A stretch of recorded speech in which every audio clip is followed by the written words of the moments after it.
or by comparison, for America in particular, I guess North America in general, why is our condition so much different in a deglobalizing world than the Chinese, or really more or less anywhere else on the map? Well, let's start with the basis. We never globalized our economy to the degree of everyone else. It was a bribe. And if we had included our economy in the bribe, it wouldn't have been a bribe and we wouldn't have had as many takers. So to a degree, the degradation of American manufacturing is in part not a bug, but a feature. We specifically opened up our market and did not necessarily demand reciprocal attention. That's part of why the populists are doing so well now, because you carry that on for 50 years and it starts to change a few things. From a demographic point of view, because we had more time and because we had more space, we had a different structure. So you put those two things together. Our system was never invested into the global norm, and our population structure is fundamentally different. On top of that, you can play things like the fact that we more or less have a continent to ourselves. You can play on top of that the fact that Mexico was one of the last developing countries to really try to industrialize. They didn't start till after China. So they have a much younger demographic and partnered with us in NAFTA. It's perfect. You can add in that Canada, despite having a horrible, and to use a very loaded term, native-born population, is aging faster than the Europeans, is the most pro-immigration country ever, and has managed to continually fill out its 20-somethings with imports. And then, of course, you've got South America, which, a little bit like Mexico, did not industrialize nearly as early and has at least another 40 years compared to much of the rest of the world. And we're all in the same hemisphere together. Now, I will never bet that the American government at all levels will take steps to make it worse. But the headwinds in trying to damage this are immense. We haven't had great government here for a very long time, and yet we still have the strongest economy. We still have the largest financial sector. We're still the world's largest producer of oil and foodstuffs. And because of NAFTA, we are party to the most forward-capable manufacturing bloc in the world. These are all good things. One of the advantages of being a pioneer state and having generations of people who push into the interior and do well for themselves is Americans do not react well to shocks and failures, because we're convinced that everything can, should, will is ordained by God to get better every single year.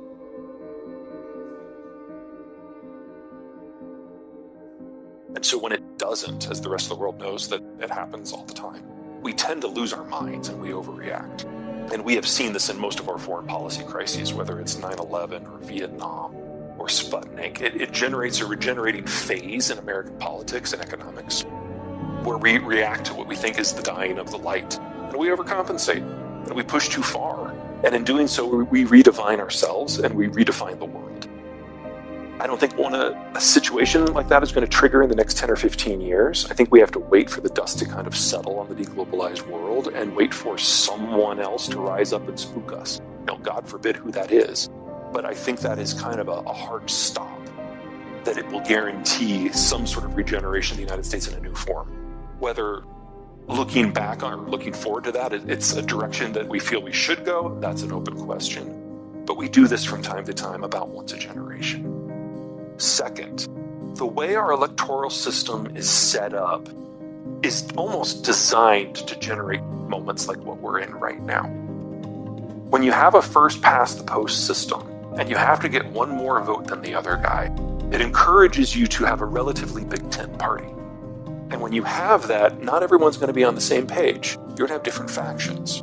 And those factions are going to move around under that big tent, jockeying for power over who gets to be the primary candidate to go on to the general election, and who gets to call the shots as to what the litmus test issues that determine who is a Democrat and who is a Republican.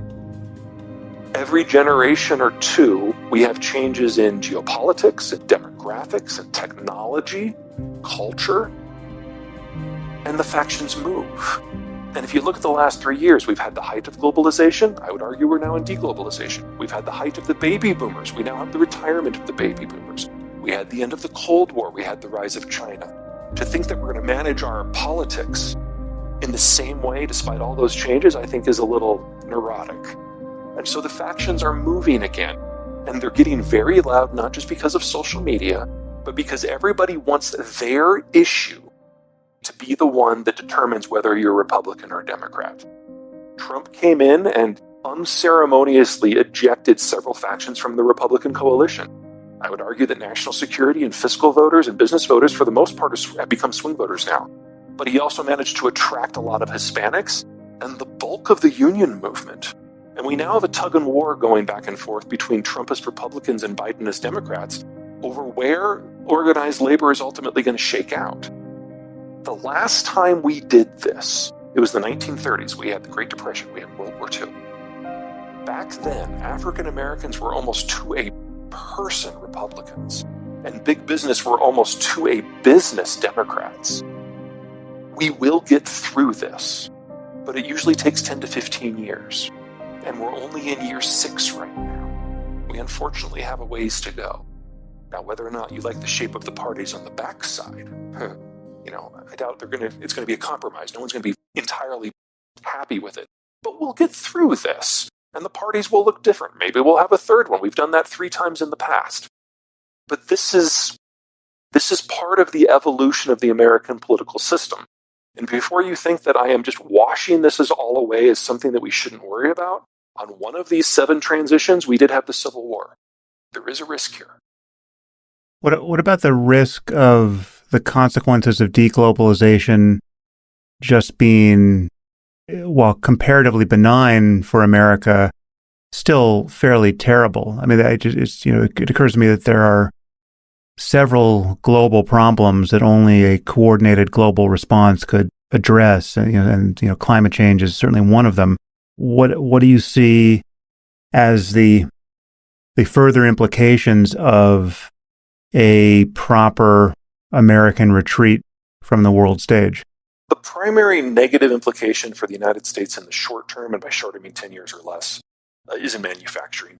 We basically need to double the size of our industrial plant to be able to build the stuff that we've become accustomed to. And we have to do that in an environment where we have a shortage of workers for at least the next 10 years and probably a capital shortage as well. There is no way that we do that without a significantly inflationary environment. But doubling the size of your industrial plant